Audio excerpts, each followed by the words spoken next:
بسم اللہ الرحمن الرحیم۔ السلام علیکم ورحمۃ اللہ وبرکاتہ۔ آج ہم ایک ایسی شخصیت کے بارے میں پڑھنے جا رہے ہیں جن کے بارے میں صحابہ کرام کیا بولے۔ کہتے ہیں کسی ماں نے آج تک ایسا بچہ نہیں جنا، کسی ماں نے ایسا آج تک بچہ نہیں جنا، جن کے بارے میں ہمارے نبی صلی اللہ علیہ وسلم گواہی دیتے ہیں کہ یہ کیا لقب دیتے ہیں ہمارے نبی صلی اللہ علیہ وسلم؟ ان کو سیف اللہ کا، یہ اللہ کی تلوار ہے، اور اللہ کی تلوار کبھی نہیں ٹوٹ سکتی۔ اللہ کی تلوار کو کوئی بھی زیر نہیں کر سکتا، اور ایسا ہی ہوا۔ وہ شخص، وہ ہستی آج تک ایک بھی بیٹل نہیں ہاری، جو جنگ لڑی جیت گئے، جو جنگ، کیوں؟ اللہ کی تلوار کبھی نہیں ٹوٹ سکتی۔ وہ سیف اللہ تھے، وہ اللہ کی تلوار تھے۔ ان کی شخصیت ایسی تھی کہ ان کے بارے میں جب رومن امپائرز پوری ان کی سلطنت جنہوں نے تباہ کر دی، ان کا نام صرف دہشت کے لیے کافی تھا۔ رومی جب ان کا نام سنتے تھے لرز جاتے تھے۔ رومیوں کے اندر مشہور تھے، پرشیا کے اندر مشہور تھے، ان کا صرف نام کافی تھا ان کی دہشت کے لیے۔ ان کا آنا تو بات کی بات ہے۔ اپنے سفیر بھیجا کرتے تھے وہ کہ دیکھو اگر وہ خالد ہے تو اس سے جنگ نہیں لڑنا، خالد سے نہیں لڑنا۔ کیوں؟ وہ خالد سیف اللہ تھے، اللہ کی تلوار تھے، خالد بن ولید رضی اللہ عنہ۔ ان کے بارے میں آتا ہے کہ ان کی ایکسٹرا آرڈنری پرسنالٹی تھی، کہ مطلب آپ بڑے سے بڑا گینگسٹر امیجن کریں، بڑے سے بڑا آپ مافیا امیجن کریں، بڑے سے بڑا بدماش امیجن کریں، ساری بدماشی نکل جاتی تھی جب یہ خالد بن ولید رضی اللہ عنہ آتے تھے۔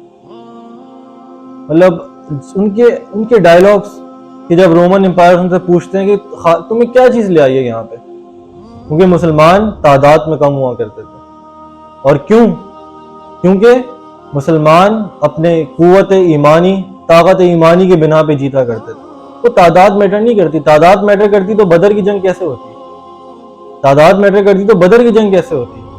وہ 313 پورا لشکر لے گئے۔ تو بھائی مسلمان جو جیتے ہیں وہ اپنی ایمان کی بنا پہ، اور آج جو مسلمان زوال میں وہ بھی اپنے ایمان کی بنا پہ۔ ہم میں وہ ایمان نہیں ہے، ہم میں وہ اللہ کا ڈر نہیں ہے، ہم میں دنیا کی محبت ہے، ہم میں وہ اب آخرت کی محبت نہیں ہے۔ وہ کیوں گھر بار چھوڑ کے پورا دن، پورے دنوں تک نکل جایا کرتے تھے اللہ کی محبت میں؟ وہ اللہ کے لیے جہاد کیا کرتے تھے۔ ہم بڑی باتیں کرتے ہیں خلافت کی، ہم اپنے نفس سے جہاد نہیں کر پا رہے۔ ہم کیا کافر سے جہاد کر رہے ہیں؟ ہم اپنے نفس سے جہاد نہیں کر پا رہے۔ سب سے اولین جہاد کیا ہے؟ اپنے نفس سے جو ہوتا ہے۔ ہم اپنے نفس سے ہار گئے، ہم اپنے نفس سے ہمارا نفس ہمیں حکم دیتا ہے، ہم اس کی تکمیل کرتے ہیں۔ ہمارا نفس ہمارا حکمران ہے، ہم اپنے نفس پہ حکمرانی نہیں کرتے۔ ہم کیسے خلافت کی باتیں کریں؟ اور ان کے بارے میں کیا آتا ہے؟ جب رومن امپائر نے پوچھا کہ تمہیں کیا چیز یہاں لے آئی ہے، اور ترس کھا کے کہا کہ تم کچھ، کیونکہ مسلمانوں کے پاس نہ گھوڑے تھے، نہ تلواریں تھیں، نہ سپاہی تھے، نہ کوئی ڈیفینس کے لیے چیز تھی۔ کیسے لڑتے ان کی نظر میں؟ ان کے پاس بس ایک چیز تھی، وہ تھی ان کا ایمان، جو کہ لاکھوں کا لشکر کھا جاتا۔ صرف اس ایمان کی بنا پہ لاکھوں کا لشکر لے جاتے وہ، صرف اس ایمان کی بنا پہ۔ وہ ایمان ہی کافی تھا۔ ان کو ضرورت نہیں تھی ان گھوڑوں کی، ان بڑے ہاتھیوں کی، بڑے اونٹوں کی نہیں ضرورت تھی۔ ان کا ایمان ان کے لیے، ان کا اللہ ان کے لیے کافی تھا۔ وہ حسبی اللہ بول کے کود جایا کرتے تھے۔ وہ فکر نہیں وہ ان کی اسٹریٹجیز بھی ایسی ہوا کرتی تھی کہ بس خالد بن ولید رضی اللہ عنہ جانے جاتے تھے اپنی صرف اسٹریٹجیز کی وجہ سے۔ کیا ان کی جنگی مہارت تھی، کیا ان کی ذہن، کس طریقے سے وہ چیزوں کو الائن کر کے کرتے تھے۔ ایکسٹرا آرڈنری پرسنالٹی تھی ان کی۔ جب پوچھا رومی نے کہ کیا چیز لے آئی ہے تمہیں، ایک کام کرو کچھ ہم سے پیسے لو اور یہاں چلے جاؤ، تو خالد بن ولید کیا جواب کہتے ہیں؟ وہ جواب تھا ان کا، کہتے ہیں کہ ہم نے سنا ہے کہ تم رومیوں کا خون بہت میٹھا ہے، ہم نے سنا ہے تم رومیوں کا خون بہت میٹھا ہے، ہم ذرا چکھنے کے لیے آئے یہاں۔ سبحان اللہ، کیا جملے! جبکہ خون پینا حرام ہے، خون نہیں پی سکتے آپ، لیکن وہ جملے تھے، وہ جملے صرف سامنے والے کو ہلا دیا کرتے تھے کہ سامنے والا سوچیے کس بنا پہ ایسا جملہ بول دیا کہ یار وہ کس بنا پہ بولتے تھے۔ وہ قوت ایمانی کی بنا پہ بولتے، ان کو پتا ہے ان کا اللہ کافی ہے ان کے لیے۔ اگر مر بھی گئے تو شہید ہیں، اور جی گئے تو پھر جیت گئے تو پھر غازی ہیں، یا شہادت یا پھر غازی۔ یہ ان کا لیول تھا، یہ ان کا مرتبہ تھا، یہ ان کے جملے ہوا کرتے تھے کہ جب روماس نے ان سے پوچھا، روماس نے بولا کہ کون ہے تمہارا امیر، لیڈر کون ہے، کمانڈر کون ہے تمہارا، تو خالد بن ولید رضی اللہ عنہ آگے آئے بات کرنے کے لیے، کیونکہ جو بیٹلز ہوتی تھی مار کے ہوتے تھے، اس سے پہلے ان کی پہلے آپس میں کمانڈرز آ کے بات کرتے تھے، اس کے بعد پوری جنگ ہوا کرتی تھی۔ پہلے آیا آمنے سامنے بات ہوئی، روماس نے پوچھا کہ تم ہو ان کے امیر، تم ان کی لیڈر ہو، تم لیڈ کر رہے ہو انہیں، اس آرمی کو، تم کمانڈر ہو ان کے؟ تو خالد بن ولید کیا جواب دیتے ہیں؟ وہ کہتے ہیں ہاں یہ لوگ کہتے تو ایسا ہی ہیں۔ خالد بن ولید رضی اللہ عنہ کیا کہتے ہیں کہ ہاں یہ لوگ کہتے تو ایسا ہی ہیں یہ لوگ، اور ایک اور بات کہتے ہیں کہ جب تک میں اللہ کے راستے پہ ہوں تو ہاں مجھے عزت اور یہ مقام میرا جب تک ہوئے، جب تک میں اللہ کے راستے پہ ہوں، جس دن میں ہٹ گیا اس راستے سے اس دن ذلت میرا مقدر، اس دن نہیں ہے یہ مقام۔ ان کا یہ ایمان تھا، وہ ہر چیز کا کریڈٹ خود کو نہیں دیا کرتے تھے، ان کو یہ بات پتا تھی کہ یہ جو عروج ہے یہ اسلام کی بنا پہ، یہ ان کے ایمان کی بنا پہ۔ جس دن انہوں نے اللہ کی نافرمانی شروع کر دی ان کا زوال ہے، اور آج یہی ہمارا حال ہے۔ آج ہم جو زوال پہ ہیں صرف اپنی ایمان، اپنے اللہ سے دور جانے کی وجہ سے۔ ان کے دلوں میں آخرت تھی، ہمارے دلوں میں دنیا ہے، ہم دنیا کی طلب کرتے ہیں، وہ آخرت کی طلب کیا کرتے تھے، وہ آخرت کو اپنا ایم بنا کے نکل جایا کرتے تھے، گھروں سے نکل گئے جہاد کے لیے۔ جہاد کیوں؟ کیا ضرورت پڑی تھی کہ پورے اس صحراؤں میں، اس ریگستان میں ننگے پیر جا رہے ہیں؟ صرف اللہ کے لیے، کہ اللہ کا دین ہر جگہ قائم ہو جائے، ہر جگہ غالب آئے۔ اور یہ کفار کا ظالمانہ، یہ جو ظالمانہ ان کا وہ تھا، آج ہم کیپٹلزم میں رہ رہے ہیں، امیر امیر تر ہوا جا رہا ہے، غریب غریب تر ہوا جا رہا ہے۔ یہ ظلم کا نظام ہے، اس کو ختم کیا جا سکے اور اسلامی نظام نافذ کیا جا سکے، وہ اس لیے نکل جایا کرتے تھے وہ، اور عرصوں تک رہ رہے ہیں، عرصوں تک جنگوں میں، کئی دن گزر گئے۔ تو یہ اتنا آسان، آج ہم ان کا تذکرہ کر رہے ہیں، ہم دیکھ رہے ہیں واہ کیا پرسنالٹی، انہوں نے قربانیاں دی ہیں یار، ان کی قربانیاں تھی دین کے لیے، ہم نے کچھ نہیں کیا، ہم جب ہی آج زوال پہ۔ لیکن اگر ہم بھی اپنے ایمان کو مضبوطی سے تھام لیں، آخرت کو اپنا ایم، اور دنیا آئے گی، دنیا ان کے قدموں میں نہیں تھی کیا؟ تھی، دنیا ان کے قدموں میں تھی۔ کیوں؟ کیونکہ ان کا ویژن بہت بڑا تھا، ان کو جنت کی خوشبو آیا کرتی تھی، صحابہ کرام کو جنت کی خوشبو آتی تھی غزوہ سے، جب وہ لڑ رہے ہوتے تھے شہادت سے پہلے ان کو جنت کی خوشبو آ جایا کرتی تھی۔ یہ مقام تھا، یہ مرتبہ تھا، یہ لیول تھا ان کا۔ تو خالد بن ولید کے یہ جملے تھے، ان کے کیا جملے تھے؟ کیا کہتے ہیں کفار سے، کیا کہتے ہیں رومیوں سے کہ تم لوگ اپنی اس تعداد پہ نہ جانا، اپنے اسلحہ پہ نہ جانا، یاد رکھو کہ تمہارا مقابلہ آج ایک ایسی قوم سے ہے جس کو موت اتنی ہی عزیز ہے جتنی تمہیں زندگی عزیز ہے۔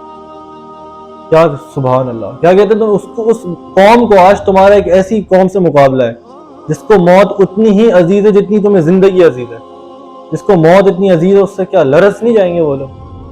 کیوں نہ لرزیں گے ان سے؟ اس آرمی سے کوئی کیسے ٹکرائے گا؟ ایسا ہی ہوا کرتا تھا، پیچھے ہٹ جایا کرتے تھے، ڈرتے تھے۔ خالد بن ولید رضی اللہ عنہ کا نام، وہ نام سے رومن امپائر، پرشین امپائر لرز جایا کرتے تھے، لرز جایا کرتے تھے، کہ وہ نام جس کے بارے میں آتا ہے کہ ایسا بچہ آج تک کسی نے نہیں جانا، وہ نام کافی تھا۔ وہ نام، وہ سیف اللہ، اللہ کی تلوار، اور اللہ کی تلوار کبھی نہیں ٹوٹی، کبھی نہیں ٹوٹی اللہ کی تلوار۔ جب خالد بن ولید رضی اللہ عنہ، ان کی آپ کمانڈمنٹ دیکھیں، ان کو کس نے بھیجا تھا یرموک کی طرف؟ حضرت ابو بکر صدیق رضی اللہ عنہ نے ان کو بھیجتے ہیں کالا جھنڈا دے کے۔ کالا جھنڈا کون سا جھنڈا؟ یہ سیاہ وہی جھنڈا تھا جو کہ آپ صلی اللہ علیہ وسلم جنگوں میں لے کے جایا کرتے تھے، اور یہ وہی جھنڈا ہے جو امام مہدی کی آرمی لے کے آئے گی۔ حدیث میں آتا ہے کہ یہ وہی سیاہ جھنڈا کس کا ہوگا؟ امام مہدی کی آرمی کا، اور یہ وہی سیاہ جھنڈا جو کہ حضرت خالد بن ولید رضی اللہ عنہ کو حضرت ابو بکر صدیق رضی اللہ عنہ نے دے کے بھیجا تھا، اور اسی جھنڈے کو انہوں نے لے کے زمینوں گزرے، زمینوں گزرے۔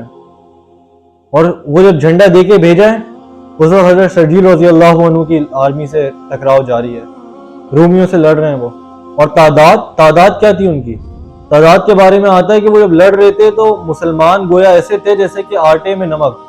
اس کی مثال جو کتاب میں آتی ہے وہ یہ آتی ہے کہ جیسے کہ ایک کالا اونٹ ہے اور اس کے اوپر ایک وائٹ ڈاٹ پڑا ہوا ہے، اور وہ وائٹ ڈاٹ کے برابر مسلمان ہے اور وہ کالا اونٹ کافر ہے۔ اتنے ہیوج لیول کے اوپر ہے، کافر خوشی منا رہے ہیں کہ جی اب تو ہم غالب آ گئے ان کے اوپر، ان کو ہرانا کیا بڑی بات ہے، یہ مٹھی بھر مسلمان، آٹے میں نمک کے برابر مسلمان۔ لیکن وہ نہیں جانتے تھے کہ یہ اپنی تعداد کی فکر نہیں کرتے تھے، یہ اپنی اسٹریٹجیز کے اوپر بھی اتنا بھروسہ نہیں رکھتے تھے ان کا بھروسہ اللہ پہ تھا. یہ حسبی اللہ، اللہ میرے لیے کافی ہے پڑھتے تھے اور کود جایا کرتے تھے اللہ اکبر کہہ کے. اللہ سب سے بڑا ہے، اللہ ہر چیز سے بڑا ہے، یہ کہہ کے کود جایا کرتے تھے. اس کے نعرے بلند کر کے کود جایا کرتے تھے. اور یہ تعداد کی فکر نہیں کیا کرتے. ان کا ایمان تھا. بدر میں ایمان تھا جس نے جتوایا تھا. 313 لوگ پورے لشکر پہ جو غالب آ گئے تھے، ان کا ایمان تھا. تو مسلمان کیا ہوتا ہے؟ لیکن اس وقت یہ ہوتا ہے کہ جو حضرت شرجیل رضی اللہ عنہ دعا کرتے ہیں، کیوں؟ کیونکہ کافر مسلمان کو سب غالب آ رہے ہوتے ہیں. اس وقت اس ٹائم کے اوپر کیا ہوتا ہے؟ کافر کے اوپر مسلمان، کافر مسلمانوں کے اوپر غالب آ رہے ہیں. اتنے میں حضرت شرجیل رضی اللہ عنہ دعا کرتے ہیں اللہ سے، یا اللہ مدد کی دعا کرتے ہیں اللہ سے. وہ دعا کرتے ہاتھ نیچے چھوڑتے ہی ہیں کہ اتنے میں ایک دم سے غبار اٹھتا ہے، ایک مٹی کا طوفان. مٹی اٹھتی ہے پوری. مٹی کیوں اٹھتی ہے؟ جب گھوڑے چلتے تو مٹی اٹھتی ہے. آگے سے مٹی اڑ رہی، پیچھے سے ایک لشکر آ رہا ہے اور زور سے آواز آتی ہے کہ میرا نام خالد ہے. اور پھر ایک آواز آتی ہے کہ میرا نام عبد الرحمن بن ابی بکر رضی اللہ عنہ ہے. یہ کون تھے؟ یہ حضرت ابو بکر صدیق رضی اللہ عنہ کے بیٹے تھے، ان کے فرزند تھے یہ. تو جو خالد بن ولید رضی اللہ، اچھا ان کو پتا تھا کہ ان کا نام کافی ہے دہشت کے لیے. ان کا صرف نام ہی کافی تھا کافروں کے اندر دہشت پھیلانے کے لیے. اور وہ نام جب لیتے ہیں تو یہی ہوتا ہے کہ کفار لرز جاتے ہیں اندر سے. وہ ایک دم سے کانپ اٹھتے ہیں کہ خالد آ گئے. اور کیا ہوتا ہے؟ مسلمان خوش ہوتے ہیں کہ ایک لشکر آ گیا. اور لشکر کو لیڈ کون کر رہے ہیں؟ خالد بن ولید رضی اللہ عنہ. یہ وہ لیڈ کر رہے ہیں. یہ وہ ہستی ہیں جو کہ آج سے پہلے کبھی کسی بیٹل میں نہیں ہاری. اور کفار کیا کہتے تھے؟ خالد تم امارٹل ہو. ایک دفعہ پوچھا خالد بن ولید رضی اللہ عنہ سے ایک روم میں کہ ہم نے سنا ہے تم امارٹل ہو، تم کبھی مر نہیں سکتے ہو. کیوں؟ کیونکہ اب ان کو تو یہ باتیں سمجھ نہیں آنی کہ وہ سیف اللہ کی تلوار تھے، کیونکہ وہ کافر تھے. ان کو یہ ایمان والی باتیں بھی سمجھ نہیں آنی تھی. وہ اپنی تعداد پہ کے بنا پہ وہ اسی کے اوپر فخر کرتے تھے. اور ان کا فخر خالد بن ولید رضی اللہ عنہ نے توڑا. اچھا، اب یہاں پہ میں ایک اور بات کو انکلوڈ کروں گا. میں نے ایک ڈاکومنٹری دیکھ رہا تھا، وہاں پہ میں نے دیکھا کہ لوگوں کا یہ کہنا تھا کہ نعوذ باللہ حضرت عمر رضی اللہ عنہ اور خالد بن ولید رضی اللہ عنہ سے نفرت کیا کرتے تھے. اچھا، اس کی بنا اس کی دلیل وہ یہ دے رہے تھے کہ جیسے ہی حضرت خالد بن ولید رضی اللہ عنہ کو ہٹا دیا گیا تھا کمانڈر امیر کے رتبے سے، جب حضرت عمر رضی اللہ عنہ نے خلافت سنبھالی ہے، اس کی وجہ یہ تھی، اس کی وجہ نفرت نہیں تھی. اس کی وجہ یہ تھی کہ حضرت خالد بن ولید رضی اللہ عنہ جو بیٹل جیت رہے تھے، تو مسلمان کے دلوں میں کہیں یہ بات نہ آ جائے کہ ہم خالد بن ولید رضی اللہ عنہ کی وجہ سے جیت رہے ہیں، جبکہ وہ جیت اللہ کی وجہ سے رہے تھے. لیکن کہیں یہ توحید بہت نازک چیز ہے. اگر یہ توحید کہیں خطرے میں نہ آ جائے، لوگ یہ نہ سمجھ بیٹھیں کہ ہم خالد بن ولید رضی اللہ عنہ کی وجہ سے جیت رہے ہیں. جب ہی حضرت ابو عبیدہ بن جراح رضی اللہ عنہ کو دوبارہ سے کمانڈمنٹ دی گئی تھی اور حضرت خالد بن ولید رضی اللہ عنہ سے لے لی گئی تھی، تو ہمیں یہ باتیں بھی پتہ ہونی چاہیے کہ صحابہ کرام میں آپس میں کانفلکٹس ہو جایا کرتے تھے، اختلاف ہوتے تھے، لیکن کانفلکٹ مینجمنٹ آتی تھی. وہ آپس میں اس طرح سے وہ اپنی یونٹی کو ڈیوائڈ نہیں کر دیا کرتے تھے، آپس میں لڑائی پہ نہیں اتر آیا کرتے تھے. ان کی آپس میں محبت تھی. ان کو جو چیز یونائٹ کرتی تھی وہ ان کا مقصد تھا. مقصد کیا تھا؟ رضا الہی، اللہ کے لیے شہید ہو جانا یا اللہ کے دین کو نافذ کرنا ہر کونے پہ. ہر ظالم، یہ جو کیپٹلزم ہمیں آج جو کھائے جا رہا ہے، امیر تر ہوا جا رہا ہے، غریب تر، اس چیز کو ختم کرنے کے لیے آئے تھے وہ. اس ظالمانہ، اس کفار کا جو نظام تھا اس کو ختم کرنے کے لیے آئے تھے وہ. اور وہ حق اس اللہ کے نظام کو نافذ کرنے کے لیے آئے تھے. اللہ کا نظام کو نافذ، جس کے اندر ہر مسلمان کے حقوق ہیں، غلام کے بھی حقوق ہیں، جس نے غلام کو سردار کے برابر لا کے کھڑا کر دیا. جہاں پہ غلام کو حقیر سمجھا جاتا تھا، جہاں پہ عورتوں کا کوئی مقام نہیں تھا، اس اسلام نے عورت کو ایک مقام دیا. اس اسلام نے عورت کو ایک بہت پریشیس مقام دیا. ہمارے گھروں کے اندر ہماری ماؤں کا، ہماری بہنوں کا کیا مقام ہے؟ اسلام نے دیا، کفار نے نہیں دیا تھا. اس وقت ظالمانہ نظام تھا، لیکن اسلام نے وہ نظام پلٹا.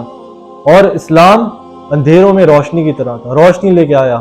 اس روشنی کو دنیا کے ہر کونے تک پہنچانے کے لیے صحابہ کرام نے ذمہ داری لی. وہ گئے آپ صلی اللہ علیہ وسلم کے وفات کے بعد، انتقال کے بعد وہ نکلے جگہوں پہ، وہ نکلے شام کی طرف، یرموک کی جنگ پہ. اور بصرہ بھی گئے، بصرہ بھی فتح کیا، شام فتح کیا انہوں نے. لیکن شام اتنا آسانی سے فتح نہیں ہوا تھا. پوری سلطنت، رومیوں کو گرایا، پوری سلطنت، ہرقل کی پوری سلطنت گرائی ہے. ہرقل کے داماد توما کو کس نے مارا تھا؟ حضرت خالد بن ولید رضی اللہ عنہ نے. اور توما کیا بولتا ہے؟ توما سے جب ان کی آپس میں بیٹل ہوتی ہے، توما اپنی آرمی، اپنے عوام کے پاس جائے کیا بولتا ہے کہتے ہیں کہ ہم ان سے نہیں جیت سکتے، ہم ان کا ایک بندہ مارتے ہیں ہمارے 100 بندے مار دیتے ہیں، ہم کیسے جیتے ان سے؟ سبحان اللہ، خوف تھا ان کے دلوں کے اندر کہ ہم ان کا ایک بندہ مارتے ہیں، یہ ان کا ایک بندہ ہمارے 100 بندے مار دیتا ہے۔ تو یہ کیا تھا؟ یہ ان کا ایمان تھی۔ جس دن ان کا ایمان ختم اس دن وہ زوال پہ، لیکن ان کا ایمان تھا جو ان کو عروج پہ لے کے آیا اور عروج پہ رکھا۔ آج ہمارا ایمان نہیں ہے ہمارے اندر جو آج ہم زوال پہ۔ اگر تو ہم نے وہ ایمان اپنا لیا، وہ جذبہ اپنا لیا، وہ آخرت کی محبت اپنا لی، تو آج ہم بھی عروج پہ ہوں گے۔ آج ہمارا بھی ان کے خوف ہوگا دلوں میں، آج ہم بھی ایک مقام بنائیں گے۔ اگر ہم آخرت کی دنیا کو، آخرت کی زندگی کو پریورٹی رکھیں، اللہ کی محبت کو پریورٹی رکھیں، اللہ کی رضا کو پریورٹی رکھیں اور اپنی زندگیوں کو اللہ کے لیے وقف کر دیں۔ اس دنیا کی محبت سے نکلیں، اس دنیا کے فریب سے نکلیں، اس دنیا میں رہیں۔ دنیا صحابہ کرام نے نہیں گزاری، دنیا صحابہ کرام کے قدموں میں تھی، لیکن ان کی پریورٹی دنیا نہیں تھی، ان کی پریورٹی دنیا نہیں تھی۔ تو آج کے لیے ہم اتنا ہی رکھتے ہیں۔ جزاکم اللہ خیرا، اللہ حافظ۔